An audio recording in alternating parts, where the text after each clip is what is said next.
Good morning, Church of Restoration. Greetings in the mighty name of Jesus. We are so excited that you can join us on this beautiful, hot Sunday morning to praise and worship our King of Kings and our Lord of Lords.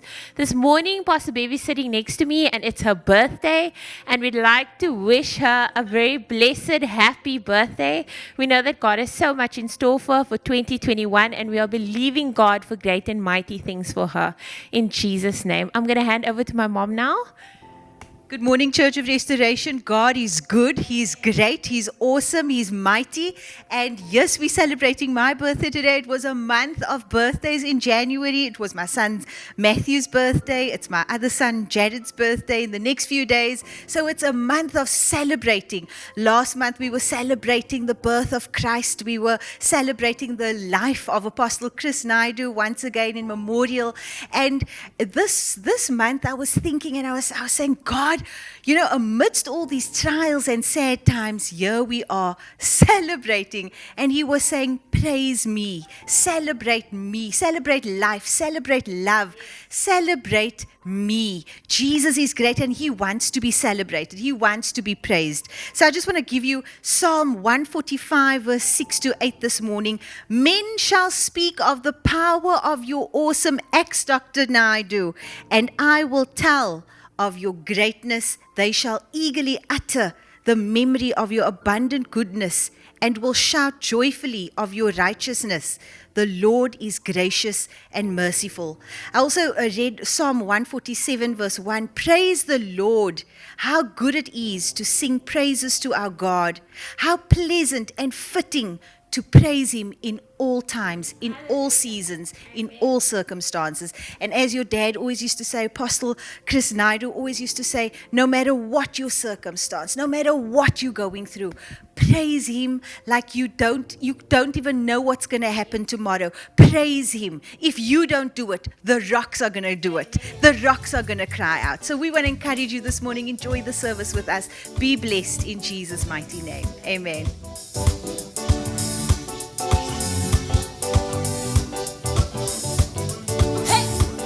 Praise him in this place.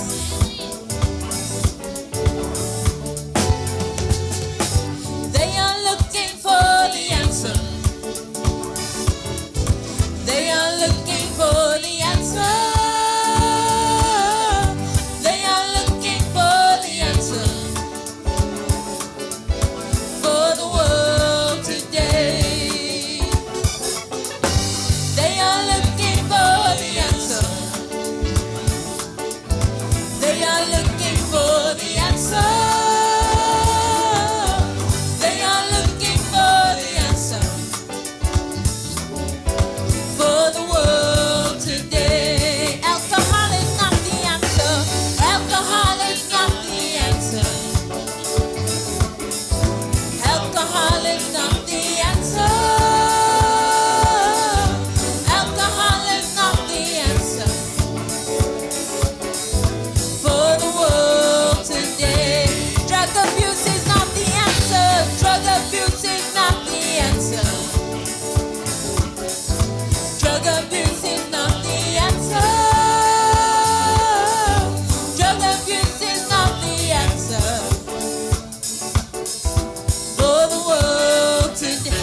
Jesus is the answer. But my Jesus is the answer for the world. The lotto's not the answer. But the lotto's not the answer. But the lotto's not the answer.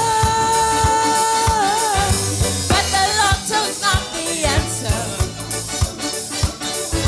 for the world. Sexual sin's not the answer. Sexual sin is not the answer. Sing it like you mean it. Sexual sin is not the answer. Sexual sin is not the answer for the world. If you have the answer, say my Jesus. But my Jesus is the answer. But my Jesus is the answer. But my Jesus is the answer for the world. Declare it in your home. But my Jesus. But my Jesus is the answer. Oh yes, he's the answer for broken lives, for broken homes. But my Jesus is the answer for the world today. But my Jesus is the answer. Sing it over your family. But my Jesus is the answer. But my Jesus is the answer for the world today. If you believe it, give him a shout of praise. Hallelujah. Amen.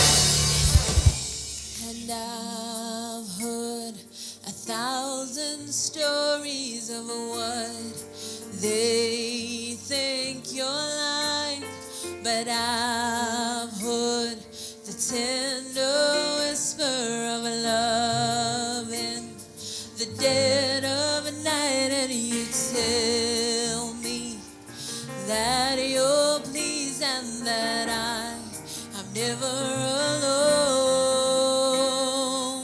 You're a good, good Father.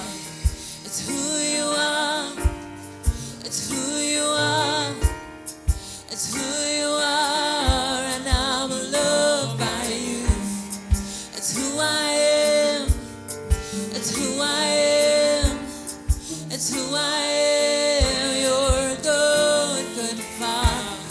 It's who you are. It's who you are. It's who you are, and I'm loved by you. It's who I am. It's who I am. It's who I am. Oh, and I've seen many searching for answers far and wide, but I know we're all searching for answers. Only you provide, 'cause you know just what we need before we say a word. You're a good, good Father. It's who you are. It's who you are. It's who you are, and I'm loved by you. It's who I am. It's who I am. It's who I am.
I want to just share something. I believe it's going to take you to your destiny. Say destiny.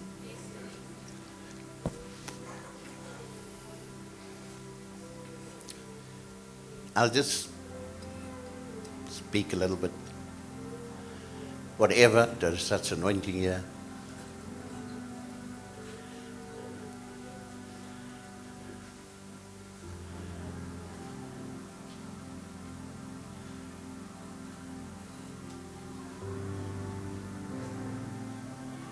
Moses said, I can't do it, Lord, without your presence.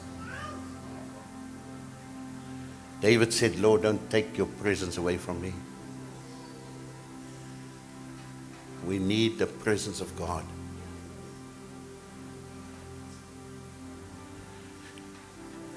We live for the presence of God.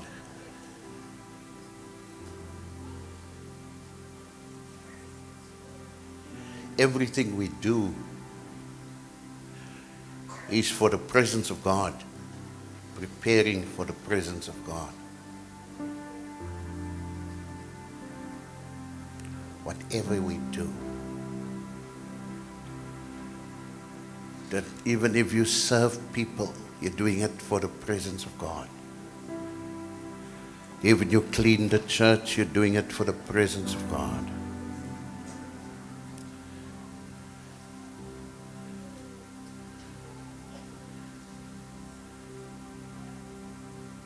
I said to someone yesterday, the Lord said, I must bless you because you clean the toilets.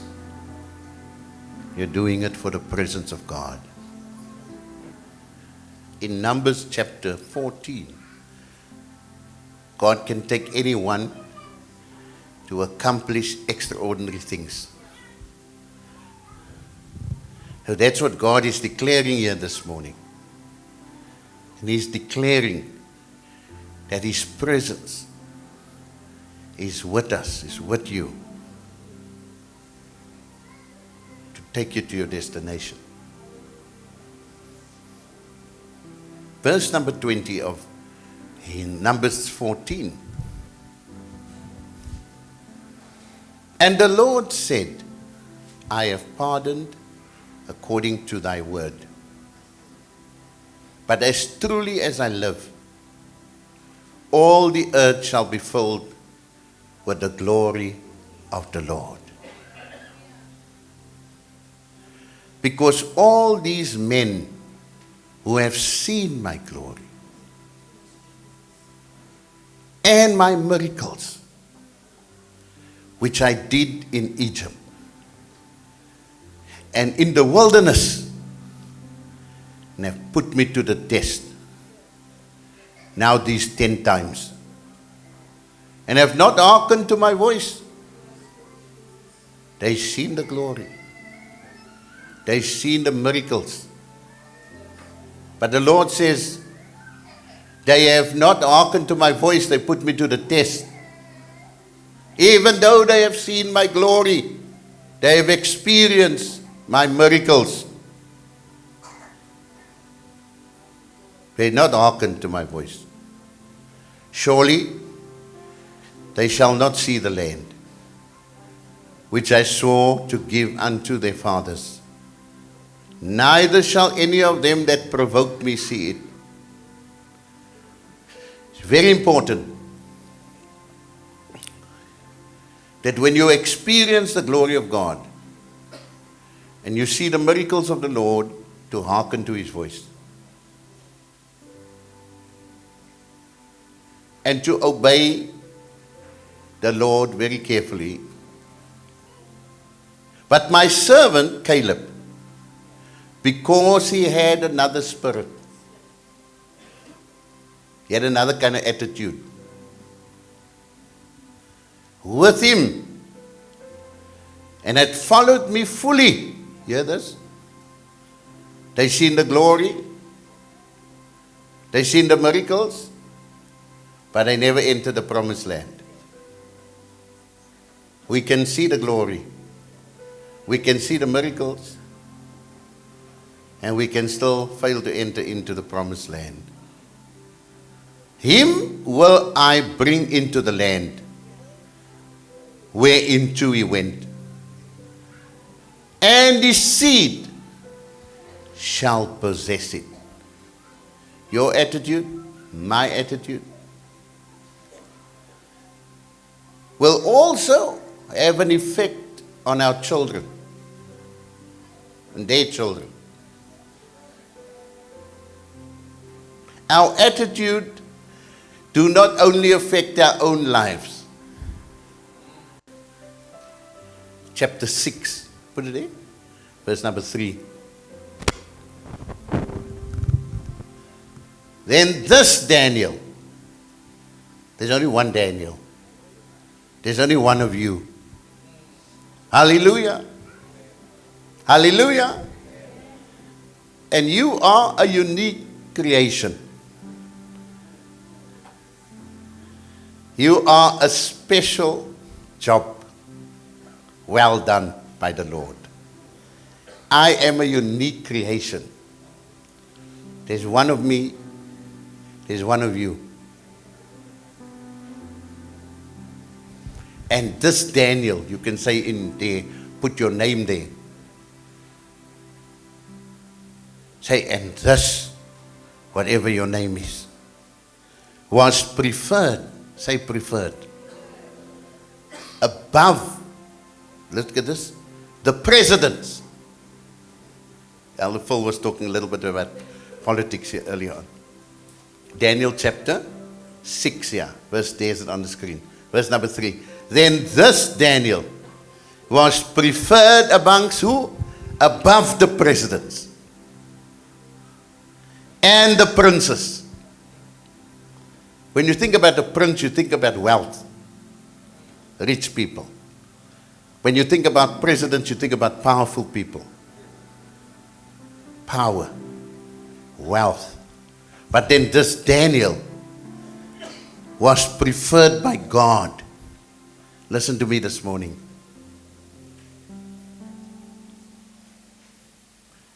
It is nice when people have an opinion, a good opinion about you.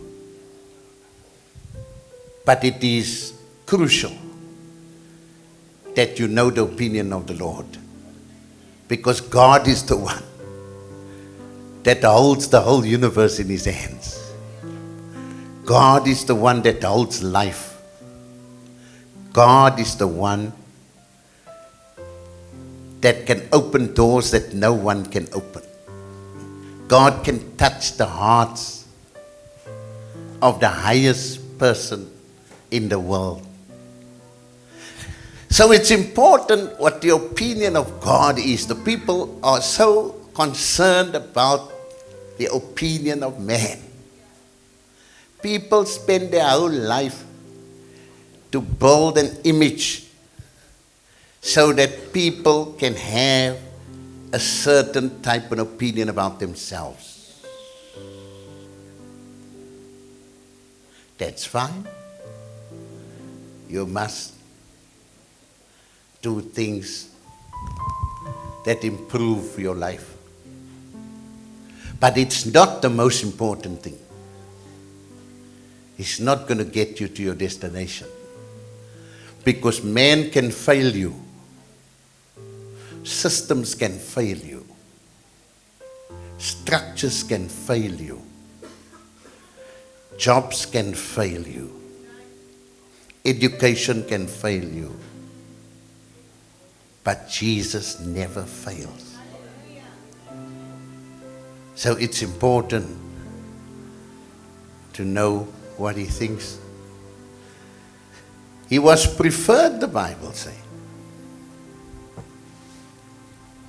above all the presidents, princes.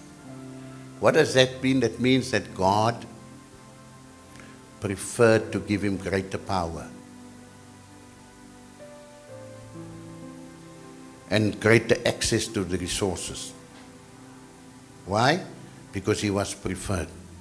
He didn't have anything. Caleb didn't have the promised land. But the Lord preferred him out of all that 2 million people with Joshua to receive it. So you don't have to have anything.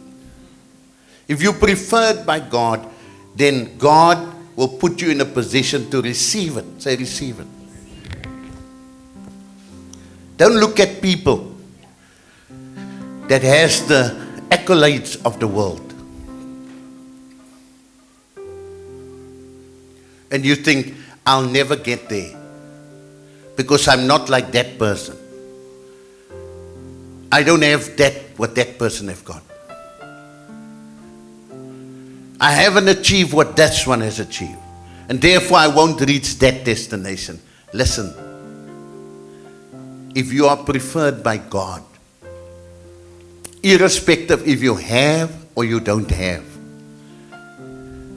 God is not moved by what we have and what we don't have.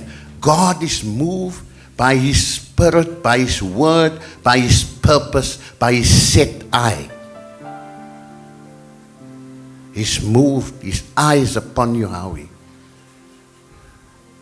If God's eyes set on you, then God wants to take you into your destination. Don't say to the Lord, I don't have this, I don't have that, I don't have that, I don't have that. Brother, the Lord say, my eye has been set upon you. Now you must get the preference of God. Because an excellent spirit was in him. Excellent attitude. And the king thought it to set him over the whole realm. Hallelujah. Here's another one, Daniel. Because an excellent spirit was in him, the king said, I will set him over everything. Who told the king? God told the king. Hallelujah. Hallelujah. Hallelujah. Now, to have the right attitude for promotion or to enter into the promises of God, you've got to firstly have the right attitude about yourself, the godly attitude. Then the second thing you've got to have the right attitude towards others. And the third thing, you've got to have the right attitude towards God. Those are the 3 levels of attitude that will determine your destiny and will determine your success in life. Whether it be in the ministry, whether it be in the economic realm, social realm, political realm, academic realm. In the world, they say your attitude will determine your altitude. That means it will determine, you've got the right attitude, it will determine how you go. Well, in the world, you can only go to a certain level. But with God, nothing is impossible. There's no level that God cannot take you to. Here was just a foreigner that God took and made him the #1 president in the greatest kingdom on the face of the earth, Babylon, at that time. Hallelujah. Give the Lord a mighty hand of praise. Hallelujah. Caleb and Joshua. Joshua was just Moses' assistant. He used to clean the church. He used to pack the chairs before Moses come and deliver what God has spoken to the people. He was just someone that prepared the way. And in the end, God used Moses to send Joshua and Caleb. He sent him with a group of guys. They just had to go be some spies, fact finders. They were not even, of the elitist groups in that congregation. But so God took those guys, Joshua and Caleb, an assistant of Moses, took Daniel, a servant in the king's palace. He took a servant and he took an assistant. And he preferred them over multitudes of people. And he raised them up. Listen to me this morning. The world has taught us to be opinionated about ourselves. It's going to get you nowhere. Because the Bible says God resists the proud. The world is so full of pride today. And pride is not being poor. Pride is your attitude. What you think and how you consider certain circumstances. Your approach. It's a condition of the mind. You can be in rags and you can be proud. You can be filled with diamonds and you can be humble. Hallelujah. He was the King of all kings. And he was the most humblest person that was on this earth. Hallelujah. Verse number 3. So the first level of attitude is towards yourself. This is how your attitude must be toward yourself. This is how you must think about yourself. For I say, through grace, the grace given unto me. What is grace? Unmerited favor and love of God. To every man that is among you, listen to this, not to think of himself more highly than he ought to, but to think soberly, according as God has dealt every man the measure of faith. You must think about yourself in terms of the grace that's upon your life and the measure of faith that God has given you. And you must, if God has given you grace, I always say this, if God has given you grace, let me use this term, to be a very good carpenter, then you must say, God, I thank you that you've given me this grace to be this good carpenter. I think of myself as being a good, excellent carpenter. Don't undervalue yourself. And if you're not there yet, you must have faith to go high, because perhaps God is going to use that talent to bring you to your financial destiny. Hallelujah. If God has given you grace to heal the sick, and a gift, and special anointing and faith, then you must say to yourself, Lord, I thank you that I have received grace and a gift to heal the sick. And then you must work and develop your gift so that you can be the best that God has made you to be in that gift. Hallelujah. If God has given you the grace to heal marriages and the faith to do it, then do it. And ask God to help you. Whatever is given you. Don't want to be someone else. That's the problem. When you want to be someone else, you're going to have a false opinion about yourself. Hallelujah. And you can fool people, but you cannot fool God. Be yourself. And be the best self that you can be. Until God promotes you to the next self.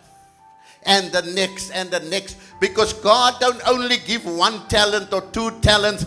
If He see that you are faithful, He'll give you more talents. Hallelujah. If He see that you're faithful, He'll give you more gifts. Hallelujah. If we see you faithful with a little, He'll give you more money. Glory to God. If we see that you're faithful in love, He'll give you more love. He'll give you more anointing. If we see that you're faithful with your wisdom, He'll give you more wisdom. If we see that you're faithful in going through the doors that He opened and using it for His purpose, not to elevate yourself, He'll give you more doors. Hallelujah. Give the Lord a mighty hand of praise. You know, we're living now in an age, I was thinking this morning as I was praying, where people have got all types of schemes to make you feel important and make you look important. They got financial schemes, they got church schemes, they got spiritual schemes, all types of schemes to elevate, to make people feel that they are up there, and sometimes they're not up there, they're still on their way there, hallelujah, but because of the system, just follow this thing, just do this thing, and you're going to be this, and you're going to be that, and you're going to be this, all this multi-level marketing stuff that the people go, just follow this and you're going to get there, just follow that and you're going to get there. Listen to me today, everything in this world will fail, but if you follow the voice of the Lord, you can never fail, hallelujah. It doesn't matter how long it takes. It took them 40 years before they crossed the Jordan, but God never failed. Joshua and Caleb, they kept the right attitude, and God took them to their destination. Hallelujah. Give the Lord a mighty hand of praise. We're living in an age where people, they got no patience. They don't want to persevere. They want everything yesterday. They want everything microwave. They want everything quick fix. And we've used the pulpit to make quick fix solutions. But the Lord says, when you build with precious stones, when the storms come and the fires come, it will stand against the forces of darkness. But when you build with hay, wood and stubble and all these glitz and glamour of the world, when the storms come, it will crash down. Jesus Christ is the rock, and we must build upon the rock. Hallelujah. We must build upon the word. We must embrace the word. We must consume the word. We must live the word. Hallelujah. Give the Lord a mighty hand of praise. Hallelujah. People want the quick fix solution. They want quick stuff. God can do quick things, but God can also use a process, because He's a God of process.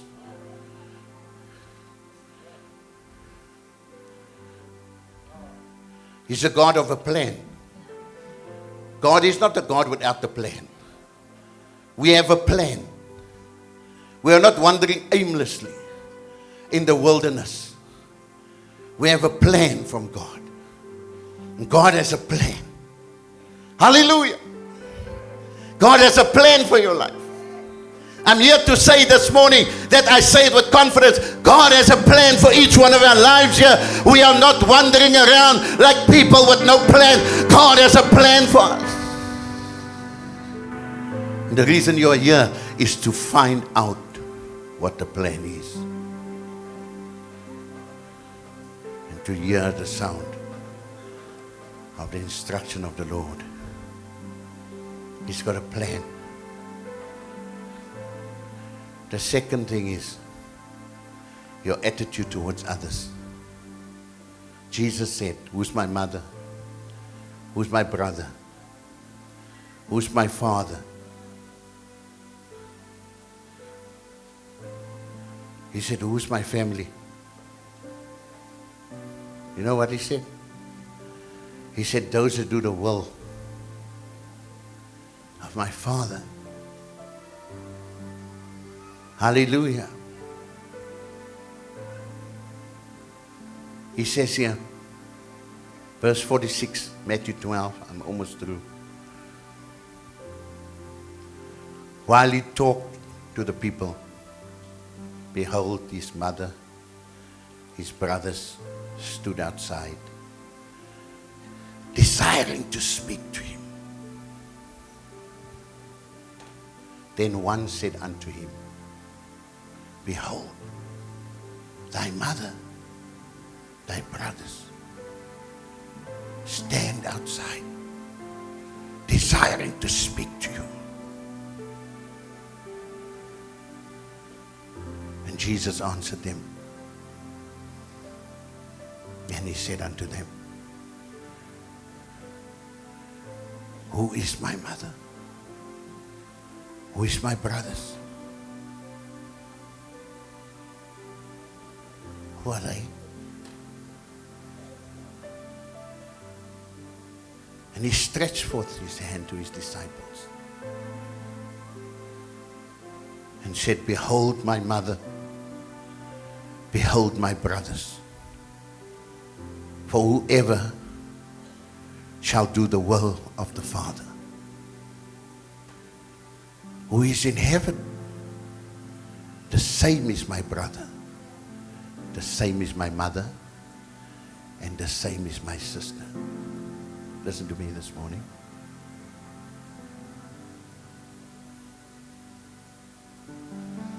Jesus said, by this will all men know that you are my disciples, if you have love one for another.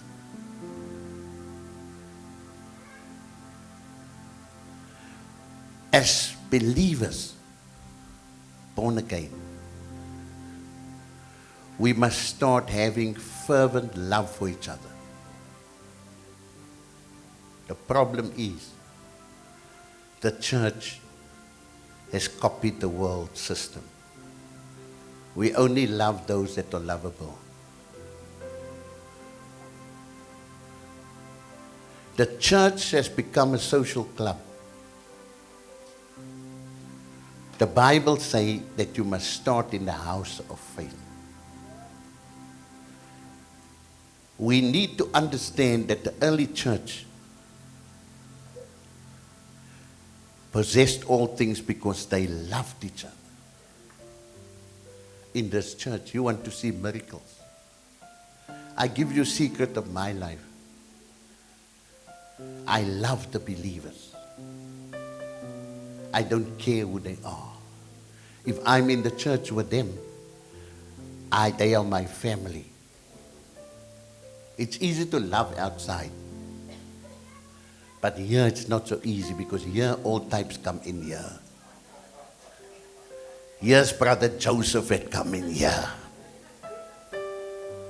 And if you want God to be pleasing with you, you got to love Brother Joseph.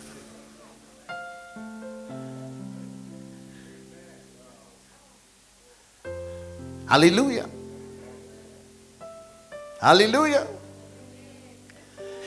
When we can start here and say, this is my brothers and my sisters,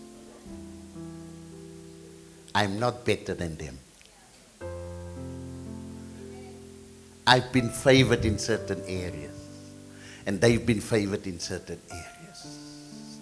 But when we can start loving, Jesus said these words, you will love the Lord your God with all your heart, all your mind, all your strength, all your understanding. And he said the second commandment, most important, love your neighbor as yourself. Now, where does this thing start? Those that do the will of God. And you must start in the household of faith. If you can't love here, you're not going to make it there.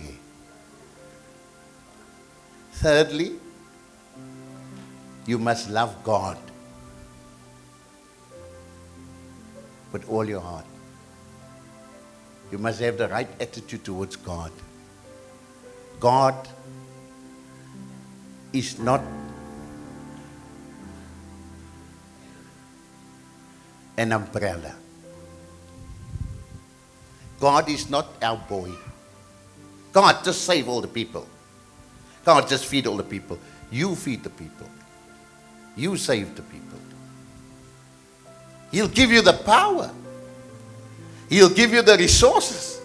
You must pray and say, God, give me the money so I can buy food to feed the people. Hallelujah.